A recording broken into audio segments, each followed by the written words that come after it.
Buen día. Terminaremos de ver la materia de español.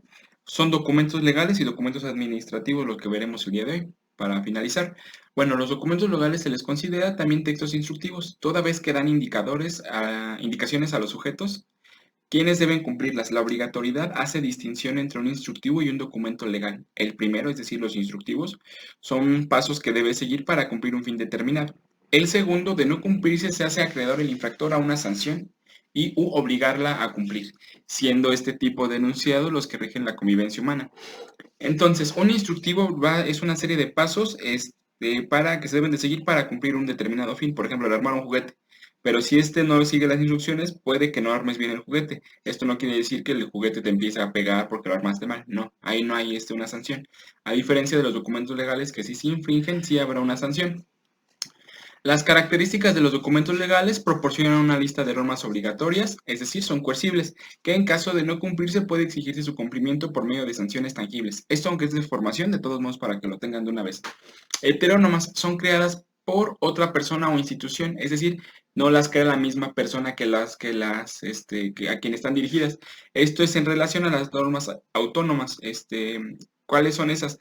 Las que regulan el interior. Por ejemplo, que nosotros tenemos que yo jamás, jamás, nunca, jamás de mi vida, por decir un ejemplo burdo, andaría con el novio de mi amiga. Ah, bueno, esa es una norma interna, ¿no? No quiere decir, no infringes alguna norma, no te meten a la cárcel si son novios y después andan con él.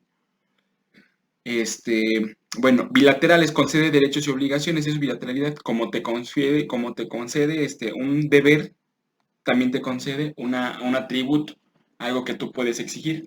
Son exteriores, también eso diferencian de las autónomas o de las morales, porque obliga a los resultados de las acciones que produce fuera del actor, es decir, regula el exterior. No le importa lo que tú pensaste, le importa el hecho que tú estás, que se produce, es lo que se busca sancionar. Quien las crea es el Estado. Eso es otra vez de las que son heterónomas. Atiende a los deberes y además a los derechos de los individuos. Esta característica entonces sería que su bilateralidad debe ser objetivo, es decir, no regulado para una persona en específico. Sí, las normas tienen que ser además generales, deben de atender a todos los sectores. Entonces aquí esto se refiere a que son generales. Lo anotamos. General.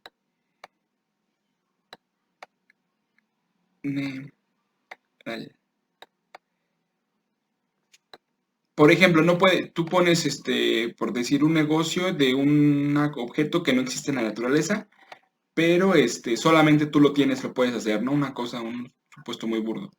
Pero el Estado te lo quiere quitar. Entonces, voy a crear una norma para que la persona que tiene eso no lo pueda explotar. Ah, bueno, eso no se puede porque no es general. Tiene que ser porque se entiende que solamente es una persona la que lo tiene. Entonces, esa norma no sería general. ¿Vale? Responder, o que digan, Juan Pérez, que es el dueño del objeto, Juan Pérez se le voy a quitar. No, una ley no puede ser general, una ley no puede ser individual, una ley debe de ser a todos los mexicanos, al sector empresarial, al sector trabajador, tiene que ser a un grupo, pero de manera general. Responder al tiempo y al contexto, esto para que sea viable su aplicación. Claro, para un correcto seguimiento y cumplimiento por parte de los sujetos obligados, que esto es lo que nos importa más en español. Eficaz debe ser viable su cumplimiento, además de permitir cumplir la finalidad de por qué fue creada. Un reglamento, una ley, si no está regulada, si no regula el cómo hacer las cosas y cumplir el fin, entonces no tiene sentido. Público, toda persona lo pueda consultar para su aplicación, no debe estar escondido. Crear un marco, y esto crea un marco de responsabilidad que debe asumirse por la comunidad a quien se dirige. Entonces, de todos modos, para formación, que tiene que ver con esto ahorita, con el tema. Las normas son, ¿qué? Coercibles porque se pueden obligar su cumplimiento. Heterónomas porque las son creadas por una persona distinta a quien las aplica. Bilaterales porque concede derechos y obligaciones. Exteriores porque regula la conducta exterior, no interior. Y generales porque debe de aplicarse a todos en particular. A todos en general, perdón, debe aplicarse a un colectivo. Estructura de los documentos legales. Esto ya es parte de español. Constan de un preámbulo y una parte dispositiva. El preámbulo es la parte donde se dan los motivos, objetos, sujetos y fundamentos de la regulación. Se puede dar un apartado como histórico o luego también, o es factible también que algunas normas presenten cuál es el motivo, cuál es el objetivo, quiénes son los sujetos y cuál es el fundamento de la regulación o por qué se creó. La parte dispositiva es en realidad el cuerpo, es donde se señalan las normas que materializan los objetivos, otorgando derechos y los deberes. Los otros son como el preámbulo son como declaratoria de principios. Aquí tenemos el ejemplo de la Constitución Política de los Estados Unidos Mexicanos. Esto es su preámbulo. Esta parte de aquí es su preámbulo. Ah, bueno, pero lo tengo señalado en una diapositiva posterior. Ahorita para no rayar. Esta parte, bueno, pero... ahí. Esta parte de aquí es el preámbulo de Constitución Política, Constitución publicada en el Diario Oficial de la Federación el 5 de febrero de 1917, el ciudadano primer jefe del ejército constitucionalista, encargado del Poder Ejecutivo de la Nación, con esta fecha se ha servido dirigirme el siguiente decreto. Venustiano Carranza, primer jefe del ejército constitucionalista, encargado del Poder Ejecutivo de los Estados Unidos Mexicanos, hago saber que el Congreso Constituyente, reunido en esta ciudad el 1 de diciembre de 1916, en virtud del decreto que convoca el 19 de septiembre del mismo año, expedido por la primera jefatura de conformidad con lo previsto en el artículo 4 de las modificaciones que en el 14 del citado mes hicieron al decreto de 12 de diciembre de 1914, dado en la honorable Veracruz, adicionado el Plan de Guadalupe del 26 de marzo de 1913, ha tenido a bien expedir lo siguiente. Bueno, esto aquí viene el fundamento, es parte del preámbulo. ¿Vale? Esto es Constitución Política y Título, que reforma la del 5 de febrero de 1857. Título primero, capítulo primero de los derechos humanos y sus garantías. Fíjense, así se estructura por títulos para ir agrupando las materias. El capítulo del primer título de derechos humanos y de sus garantías. Entonces, este primer capítulo va a ser de derechos humanos y de las garantías. Es la forma en que se empieza a hacer para que se obtenga un poco más claro el texto. Ahora, fíjense de todos modos, y acá está. Ya lo paso, todo esto sería preámbulo, pero lo que está subrayado de amarillo también son partes del preámbulo. ¿Por qué? Porque en Estados Unidos mexicanos todas las personas gozarán de derechos humanos. Aquí está que todos los sujetos que van a ser parte. Todas las autoridades tienen la obligación de, y aquí están las obligaciones en general. La nación mexicana es indivisible, es única e indivisible, entonces empieza a señalar los sujetos. Por eso sería también parte del preámbulo. Aunque es factible que también lo pongan en el inicio, así por separado. Sin embargo, se pone en los artículos ese contenido para que se pueda alegar e interponer algún recurso porque está protegido en los artículos. Los artículos son los que se terminan por citar. Bien, tenemos los verbos en los textos legales que se utilizan son el modo indicativo en presente y futuro. El indicativo es el que ocupamos normalmente. Señala hechos reales. Ahorita checamos bien eso, no recordamos porque ya lo habíamos visto. Los verbos en infinitivo, recuerden que es una forma no conjugada, es un verboide, termina en ar, ir. Los verbos en imperativo se pueden reconocer anteponiendo la palabra ya o ahora al verbo. ¿Cómo utilizamos el imperativo? Para recomendar y aconsejar, para dar instrucciones, para ordenar, que son las que nos ocupan ahorita, para los mensajes publicitarios, para conceder permisos. ¿Cómo los identificamos? Por ejemplo, si yo digo ya camina durante 30 minutos, se entiende como la orden. Ya lava bien las manzanas, después ya córtelas en 4 trozos, ya métalas en el horno. Se entienden. Además, podrían ser oraciones independientes. Es una oración coordinada. Cada una se entiende por separado. Ya lávate las manos, ya pon la mesa. Son oraciones otra vez coordinadas y se entiende si yo pongo ya lávate o ahora lávate como orden. Ya ven, ya disfruta. Ya ven a nuestras tiendas, ya disfruta de nuestras ventajas. ¿Puedo pasar? Sí, ya pasa, ya pasa. Entonces se entiende, eso es como un tip para que ustedes lo puedan reconocer.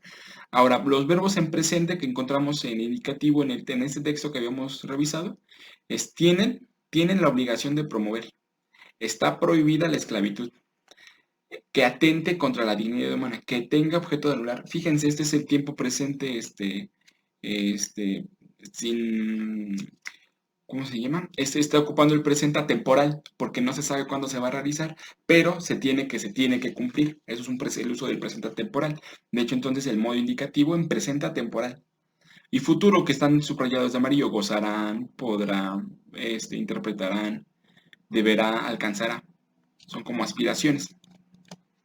Y en infinitivo es el primero. En infinitivo tenemos restringirse. Fíjense, restringir es un verbo en infinitivo.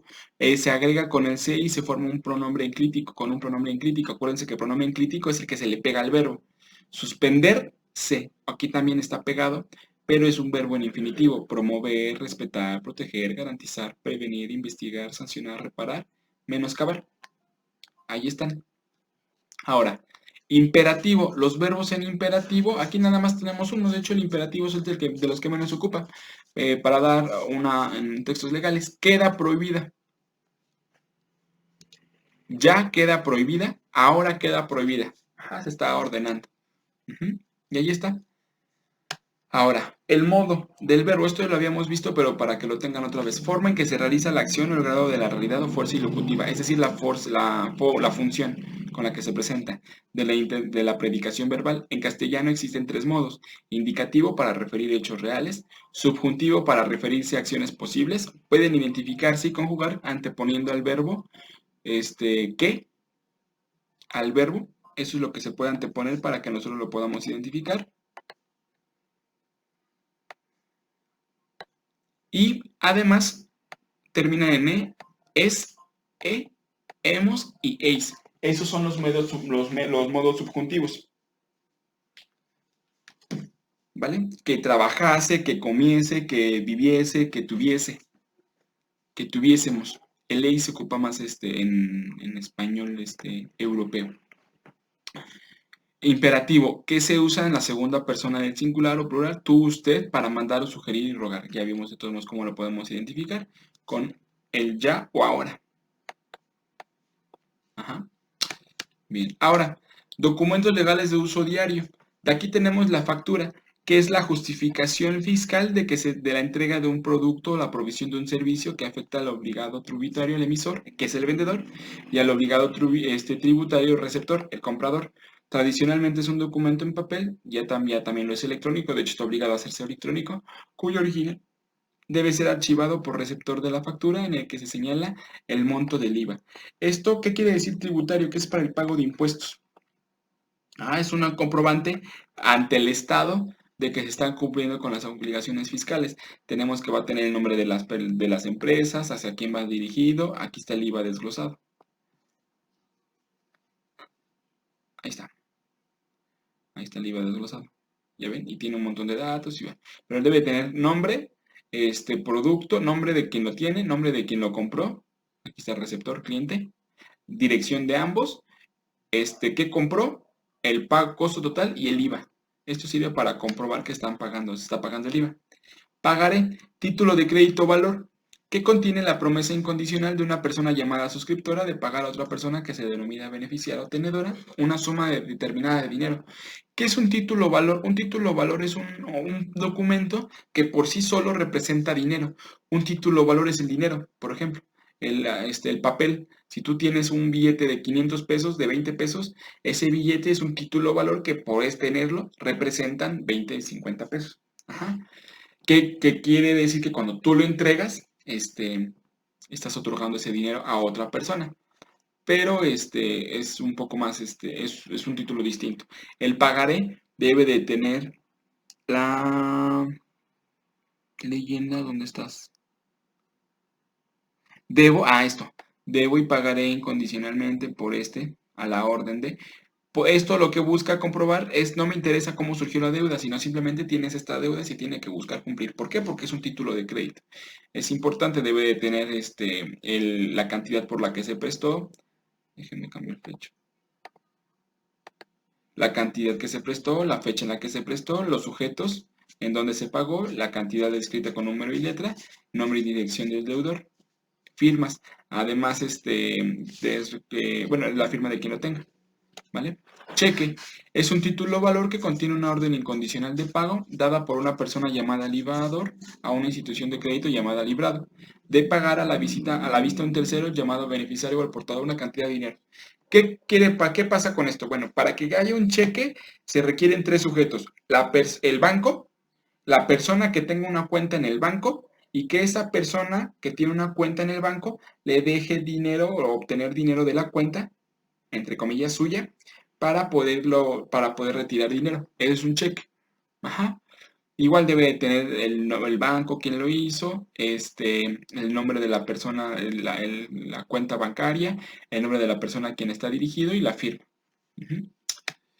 Nota de compra, documento que un comprador entrega a un vendedor para solicitar ciertas mercaderías. En él se detalla la cantidad a comprar, el tipo de producto, el precio, las condiciones de pago y otros datos importantes para la operación comercial. Ese es un documento nada más para checar que se levantó el pedido. Es oponible a terceros cuando no se cumple, no se ha entregado el bien y no se ha cumplido con la entrega. Entonces tú tienes eso para poder decir, mira, yo ya te lo pedí, incluso si está el monto, no me lo has entregado. Recibo de pago, documento que hace constar el pago realizado por una adquisición de un bien o servicio, señalando monto del pago, el motivo, lugar y fecha del pago. Póliza de garantía. Es un documento que asegura el cumplimiento de obligaciones de respuesta y reparación del daño o mitiga riesgo a cargo de una institución, empresa o persona, tomador o contratante, a favor de un asegurado. Esto es un contrato accesorio. ¿Por qué? Porque para que exista la garantía, primero tuvo que haber una de compraventa o tuvo que haber una. Es muy raro que esté una póliza de garantía pura. Ujú. Normalmente son para servicios secundarios. Contrato de arrendamiento. Acuerdo de voluntades por medio del cual una persona llamada arrendador transmite el uso y disfrute de un objeto a otra llamada arrendatario por un periodo de tiempo a cambio de una remuneración onerosa. Ojo, si no es onerosa, no es arrendamiento, tiene que haber un pago. Ujú. Para que exista, y aquí tenemos un formulario de cómo se podía desarrollar. Los sujetos, el objeto del contrato, cuánto va a estar todo el tiempo. Contratos venta a plazos. Acuerdo de voluntades por medio del cual se transmite la propiedad de un objeto a cambio de varios pagos señalados. Puede transmitir la posición del objeto o no. Puede aumentar el precio del objeto al realizarse en varios pagos a meses sin intereses. Eso es cuando ustedes van a pagar o los papás van a comprar una cosa a meses sin intereses, es un contrato a venta a plazos. Ajá. La mayoría de cuando lo pagan con tarjeta de crédito se los entregan a ustedes, tienen la posesión. Pero, por ejemplo, en Electra o en algunos lugares, en algunos centros comerciales, para apartar juguetes, también podría ser puede ser una venta a plazos, que consiste en que lo van a ir pagando en periodicidades, pero puede ser que no les entreguen todavía el bien inmueble. Paso el camión de la basura. Contrato de servicios, acuerdo de voluntades por medio del cual una persona brindará sus capacidades técnicas con una finalidad a cambio del pago de los mismos por su contraparte. Igual es un acuerdo de voluntades. Carta poder, acuerdo de voluntades entre el otorgante, quien da el poder, y el apoderado, quien recibe el poder, por medio de la cual se le transfiere capacidades para realizar, representar y o hacer actividades como si el otorgante se tratase. Le dan el poder, le otorgan la capacidad a la persona de hacer actos como si fueran ustedes mismos. Es importante que señalen el motivo.